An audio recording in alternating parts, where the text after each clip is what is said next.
Welcome back. Some better news from the United States tonight, with a very different mood and a very different intensity at the very same locations where rioting, looting and violence have featured for a week now. It seems as if Donald Trump's warnings about law and order and his inclusion of more National Guard troops and the military has begun having the desired effect. The streets are very empty tonight, according to some reporters. Now, bear in mind, they're reaching their morning as we speak. The NYPD has been blocking off entrances to streets that were looted the night before. Manhattan has been closed over, no more people coming from interstate. And in LA, arrests by the 100 for curfew violation and isolated looting, which is a better outcome. But a real show of force has helped quell the violence. This could be the turning point. It comes as the mother of George Floyd's daughter made an impassioned plea for justice in his homicide case.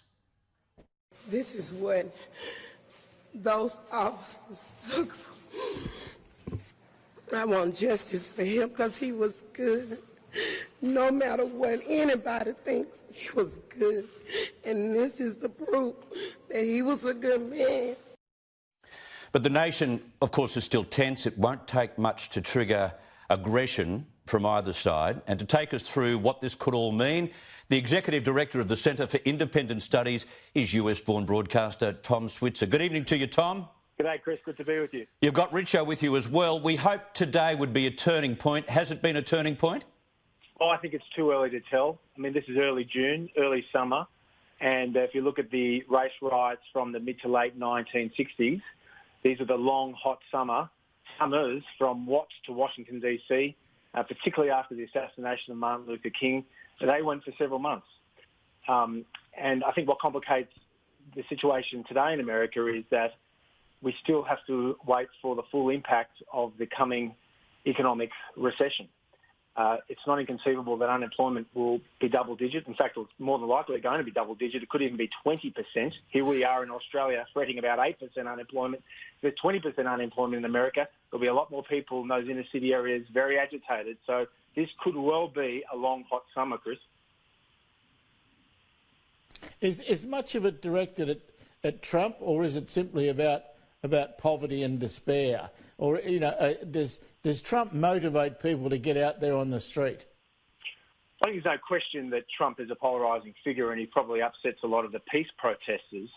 But I think you need to distinguish between the peace protesters and these hooligans and these thugs who are rampaging all the inner city areas of the major cities in America.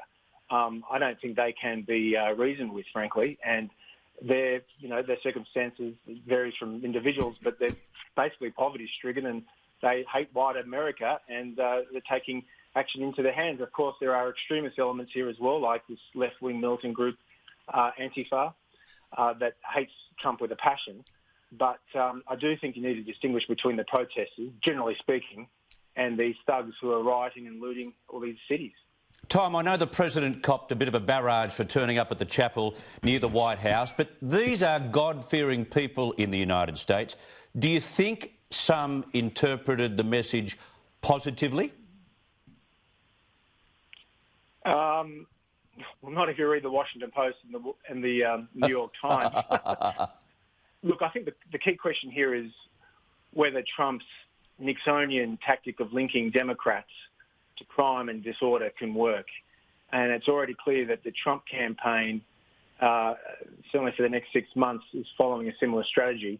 And it really worked for Richard Nixon. I mean, Richo would remember this. He would have been very young, but Nixon won the presidency for the Republicans, and he did so by linking Democrats with disorder and lawlessness that followed those so-called long, hot summers that I just mentioned. And there's a lot of academic research that shows that many of the counties that bordered areas affected by those civil riots voted for Nixon between 5 and 10%. In other words, the riots probably helped Nixon win. And the question you have to ask yourself now is, can the same dynamic play now for Trump? Trump and his team seem to think it will, but you have to remember demography has changed dramatically in America in the last half century.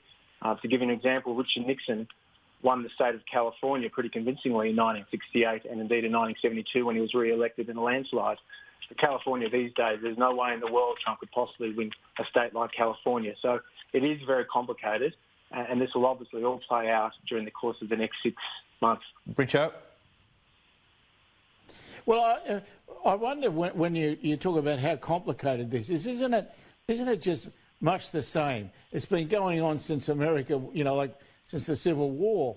We just get these black riots every now and again. You come up with another period of black riots. Doesn't anything fundamentally change in the United States?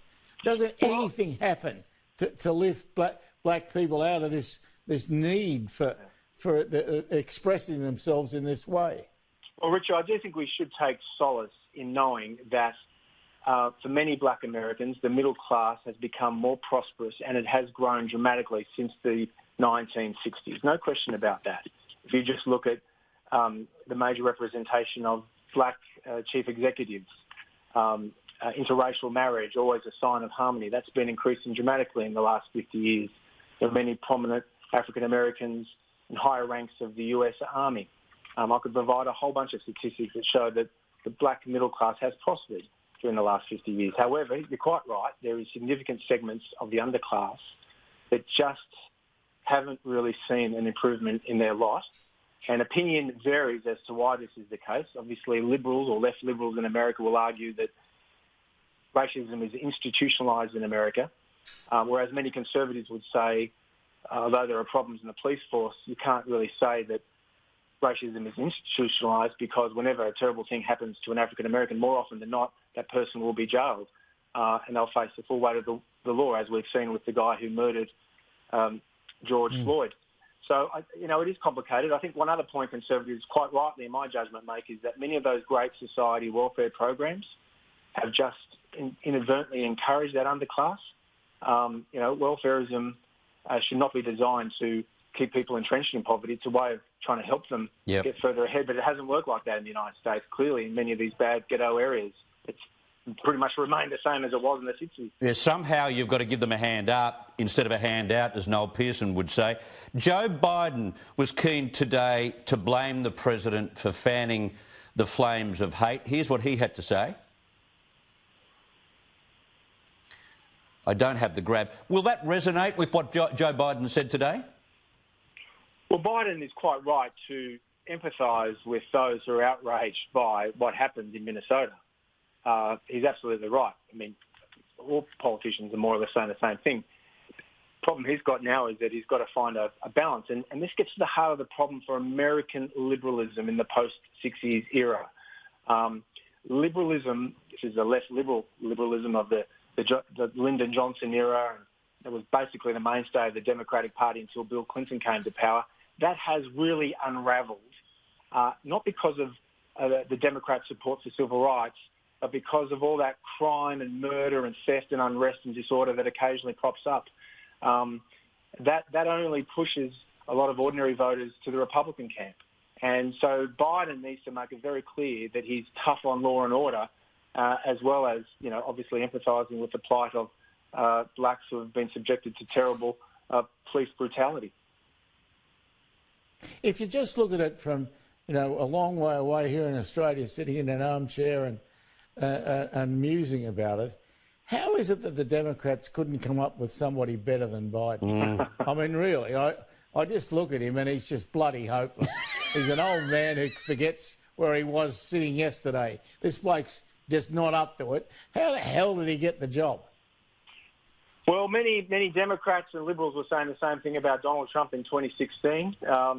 Look, American politics in many respects is a very polarising and bloody process, and it's not altogether clear why these things happen. I mean, Bernie Sanders really captured the hearts and the minds of the left wing of the Democratic Party, but he was stopped by the Democratic establishment. They feel that Biden, even though he's a two-time loser, he lost in 1988 when he ran for president the first time, and then he lost in 2008 to Barack Obama. He got smashed in those primaries.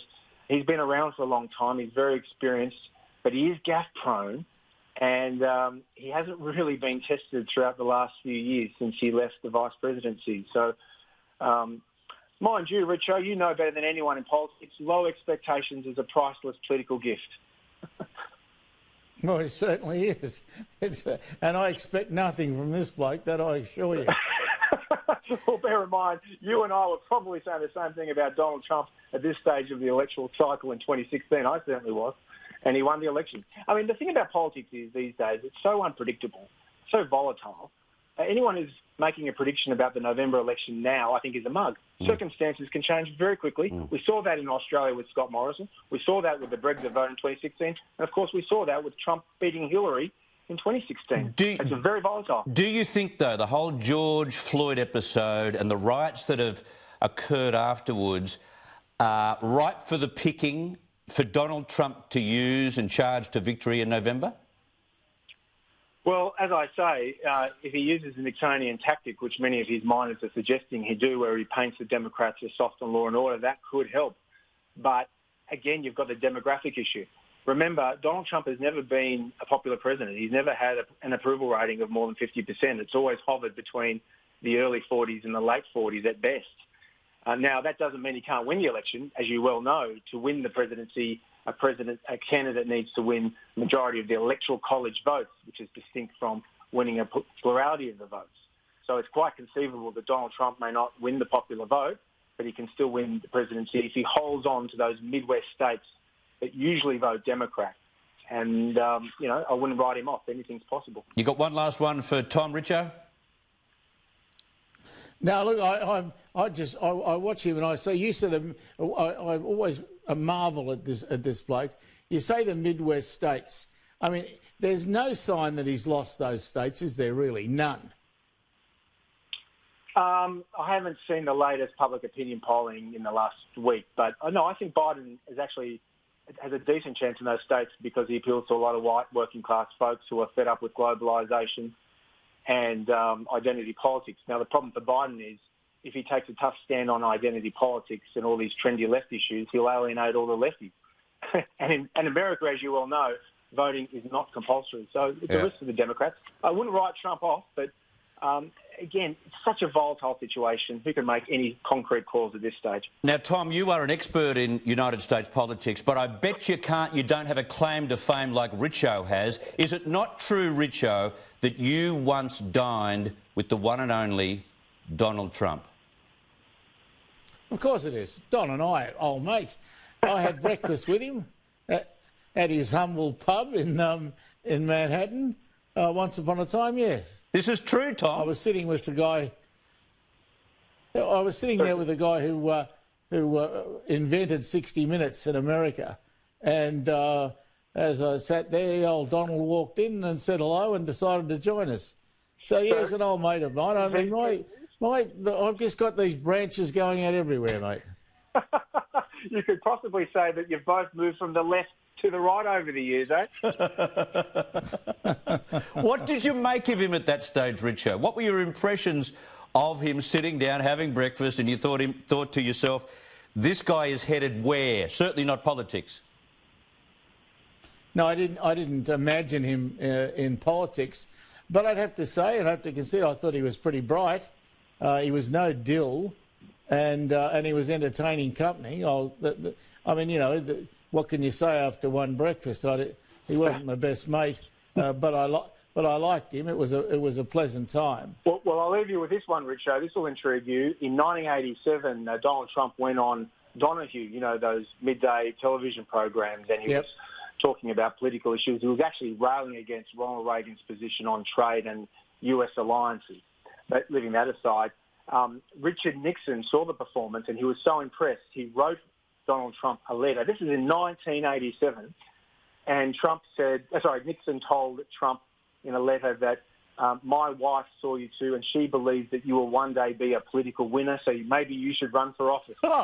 True story. And you know how I know that is the New York Times ran that on the front page of the New York Times a few days before the 2016 election, as if to say, geez, wasn't Nixon stupid? Great story. Tom Switzer from the Centre of Independent Studies. Thank you so much for your time tonight, mate. Always a pleasure, guys. Thanks so much.